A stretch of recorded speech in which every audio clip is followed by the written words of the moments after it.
Continuité du contrôle parlementaire à l'Assemblée nationale. Le jeudi 22 mai 2025, c'était au tour du vice-premier ministre, ministre de l'Intérieur, Sécurité, Décentralisation Affaires coutumières, d'être auditionné par la plénière de la Chambre basse du Parlement en réponse à la question orale avec débat lui adressée au sujet des arrestations arbitraires, des tracasseries policières et de la présence des éléments de la police non identifiés ou enregistrés et non pris en charge par l'État congolais. Parti d'un constat fait lors de ses vacances parlementaires, le député national Eyangamboyo Venance, qui s'inquiète de la dégradation de la sécurité à Kinshasa, interroge le VPM de l'Intérieur, maître Jacquemin Chabani-Louko Bangou, sur cette situation préoccupante, occasionnée parfois par les bavures des éléments de la police. Dans ce contexte de guerre imposée, où la survie de notre peuple est déjà menacée par le force extérieur, il est inconcevable que les pratiques ignobles telles que les arrestations arbitraires, les tracasseries policières, et la présence des agents fictifs au sein de notre police viennent s'ajouter à la souffrance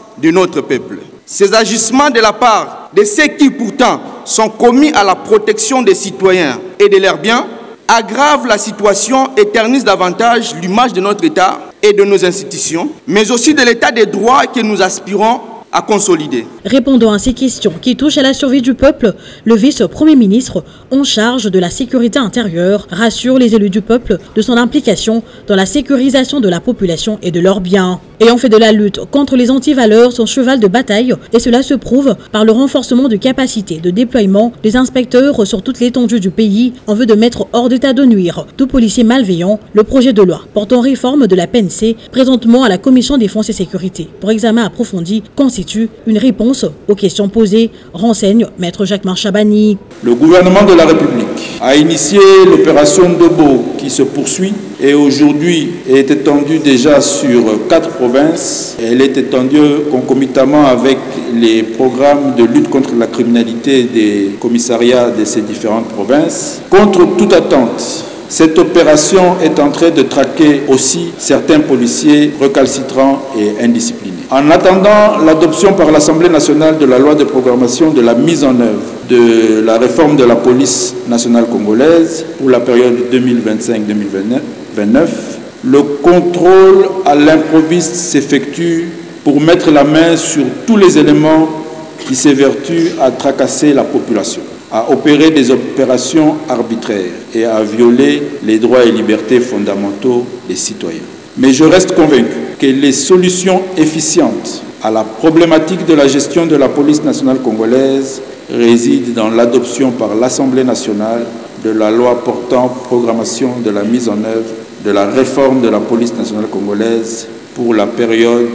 allant de 2025 à 2029. Pour l'étape des questions dirigées par le premier vice-président de l'Assemblée nationale, Jean-Claude Tshilombaye, c'est plus d'une quarantaine de députés nationaux qui se sont étalés sur l'installation des animateurs de certaines nouvelles villes, cas de Chabunda, de la délivrance de cartes des résidences aux étrangers, de l'intégration de militaires et policiers dans le régime contributif de la SENSAP à hauteur de 3% alors que leur rémunération est exonérée d'impôts, de l'insécurité grandissante à Lubumbashi et Boma, du conflit de chefs coutumiers dans les provinces, des phénomènes Kuluna à Kinshasa et Mobondo sud-ouest du pays et de braquage, du recensement des agents fictifs et tant d'autres. Je voudrais savoir sur le VPM de l'intérieur, y a-t-il un projet ou des projets de construction des camps pour loger décemment nos policiers qui se retrouvent locataires dans nos différentes cités? Avenue nyonso o ezali na lemba o etali bypass po tozali en face ya camp Kabila tozana kimiate atamuke. Comment comptez-vous assurer la sécurité de la population face au banditisme urbain qui connaît une certaine montée et aussi face à la prolifération des armes à petit calibre?